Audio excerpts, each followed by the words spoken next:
Hello friends, मैं शालिनी पांडे स्वागत करती हूँ आपके अपने YouTube channel Shalini beyond study में। हम इंक्लूसिव एजुकेशन के इम्पॉर्टेंट क्वेश्चनों की सीरीज कर रहे हैं।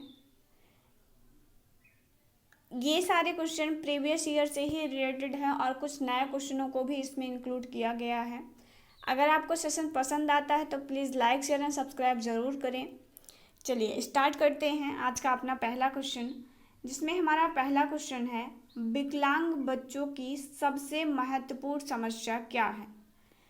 जो विकलांग बच्चे होते हैं, ऐसे बच्चों की सबसे ज़्यादा महत्वपूर्ण समस्या क्या होती है। समायोजन की, हीनता की, शारीरिक दोष उनके लिए एक बहुत बड़ी समस्या है, या फिर उनकी कुरूपता। चलिए बताइएगा एक बार।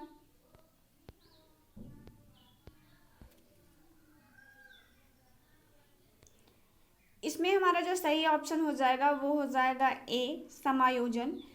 जो विकलांग बच्चे होते हैं, फिर वो चाहे किसी भी कैटेगरी के हों, सबसे ज़्यादा समस्या उनको होती है समायोजन में। जैसे कोई अचाई बच्चा है तो उसके लिए उसकी शारीरिक दोष जो है वो उसके लिए कोई समस्या नहीं है, लेकिन उसका एडजस्टमेंट करना, लोगों के साथ उसका एडजस्टमेंट जो है, उसका इन्वायरमेंट के साथ उसका जो एडजस्टमेंट है वो उसके लिए एक बहुत बड़ी समस्या बन जाता है।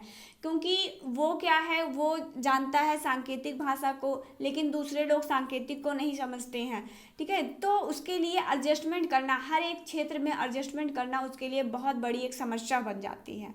ठीक है, ऐसे ही अलग अलग डिसेबल पर्सन के लिए जो है वो अलग अलग क्षेत्रों में समायोजन करना उनके लिए एक बहुत बड़ी चुनौती होती है। चलिए आगे बढ़ते हैं अपने नेक्स्ट क्वेश्चन की तरफ। तुम्हारा नेक्स्ट क्वेश्चन है, प्रतिभावान बालकों की पहचान कैसे की जा सकती है। ऐसे बच्चे जो बहुत ज़्यादा इंटेलिजेंट होते हैं, ऐसे बच्चों की पहचान आप कैसे कर पाएंगे। बुद्धि परीक्षण से आप कर पाएंगे, उपलब्धि परीक्षण से उनकी उपलब्धियों का परीक्षण लेकर के आप पता लगा पाएंगे कि वह प्रतिभावान है कि नहीं है। अभिरुचि परीक्षण, उनकी रुचियों का आप परीक्षण करके जान पाएंगे, या आप सभी प्रकार के परीक्षणों के थ्रू प्रतिभावान बच्चों की पहचान कर सकते हैं। चलिए, तो इसमें हमारा जो सही ऑप्शन हो जाएगा ऑप्शन डी, प्रतिभावान बालकों की पहचान हम इन सारी विधियों के द्वारा परीक्षण करके कर सकते हैं। उनकी बुद्धिलब्धि का परीक्षण करके हम कर सकते हैं, उनकी उपलब्धियों के थ्रू हम उनका टेस्ट लेकर के उनकी जो उपलब्धियां आएंगी उस हिसाब से हम बता सकते हैं कि वो प्रतिभावान है कि नहीं है। उनकी रुचियों का परीक्षण करके हम बता सकते हैं कि ये बच्चे क्या है, प्रतिभावान की श्रेणी में आएंगे या फिर नहीं। ठीक है, तो ये जो सभी प्रकार के टेस्टेज हैं, इन सारे प्रकार के टेस्ट के थ्रू हम बता सकते हैं कि बच्चा प्रतिभावान है या फिर नहीं। तो हमारा जो सही ऑप्शन हो जाएगा ऑप्शन डी हो जाएगा, उपयुक्त सभी। चलिए आगे बढ़ते हैं अपने नेक्स्ट क्वेश्चन की तरफ। तो हमारा आज का अगला क्वेश्चन है, अच्छी शिक्षा देने के लिए ज़रूरी है।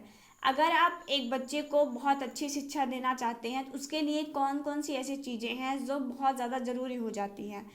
समुचित कुर्सियों का होना ज़रूरी है, नवीन शिक्षण विधियों का होना ज़रूरी है, ब्लैक बोर्ड अच्छा हो ये ज़्यादा ज़रूरी है, या प्रधानाध्यापक का होना ज़रूरी है। चलिए बताइएगा एक बार। एक अच्छी शिक्षा के लिए जो बहुत ज़्यादा ज़रूरी होता है वो है नवीन शिक्षण विधियाँ। अलग अलग प्रकार के इंडिविजुअल बच्चे क्लासरूम में आते रहते हैं, तो उसके लिए सभी बच्चों के अकॉर्डिंग अलग अलग प्रकार की शिक्षण विधियों का निर्माण करना, कुछ नई शिक्षण विधियों के थ्रू बच्चों को कॉन्सेप्ट को क्लियर करवाना, ये बहुत ज़्यादा ज़रूरी होता है।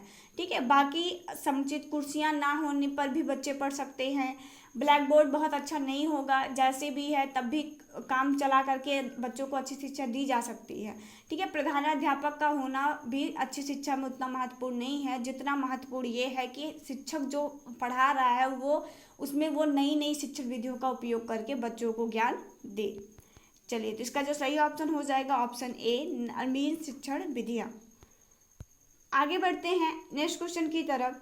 हमारा अगला क्वेश्चन है, रमसा की स्थापना कब की गई थी। रमसा, जिसे हम राष्ट्रीय माध्यमिक शिक्षण संस्थान भी कहते हैं, रमसा का पूरा नाम होता है राष्ट्रीय माध्यमिक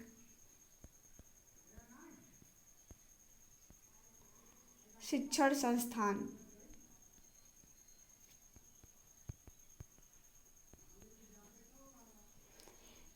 आपसे यही पूछा गया है कि जो राष्ट्रीय माध्यमिक शिक्षण संस्थान, जिसे हम शॉर्ट फॉर्म में रमसा कहते हैं, उसकी स्थापना किस सन में की गई थी।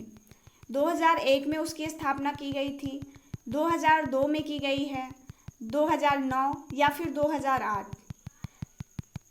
चलिए, इसका जो सही ऑप्शन हो जाएगा वो हो जाएगा 2009। रमसा की स्थापना 2009 में की गई थी। ठीक है, तो इसका जो सही ऑप्शन होगा वो होगा 2009। आगे बढ़ते हैं अगले क्वेश्चन की तरफ। तो हमारा अगला क्वेश्चन है, आईपी का पूरा नाम क्या है। आपका जो आईपी होता है उसका पूरा नाम क्या होता है। इंडिविजुअल एजुकेशन प्लान है, इंडिविजुअल एम्पावरमेंट प्लान होता है, इंफॉर्मेशन एजुकेशन प्लान होता है, या उपयुक्त सभी। तो आईपी का जो पूरा नाम होता है वो होता है इंडिविजुअल एजुकेशन प्लान। ठीक है, जिसे आप व्यक्तिगत शिक्षण योजना कहते हैं, तो इसका पूरा नाम होता है आईपी, इंडिविजुअल एजुकेशन प्लान। चलिए, आज के ये हमारे बहुविकल्पी टाइप जितने महत्वपूर्ण प्रश्न थे मैंने इसमें इंक्लूड किया हुआ था। अब हम कुछ अपने लॉन्ग टाइप इंपॉर्टेंट क्वेश्चनों पर चर्चा करेंगे कि ऐसे कौन कौन से हैं जो लॉन्ग टाइप में बहुत ज़्यादा इंपॉर्टेंट हो जाते हैं। तो लॉन्ग टाइप क्वेश्चनों में आपके जो क्वेश्चन हैं, इसमें पहला क्वेश्चन जो इम्पोर्टेंट है वो है, पाठ्यक्रम अनुकूलन क्या है, श्रवण बाधित बालकों के लिए इसकी आवश्यकता क्यों है।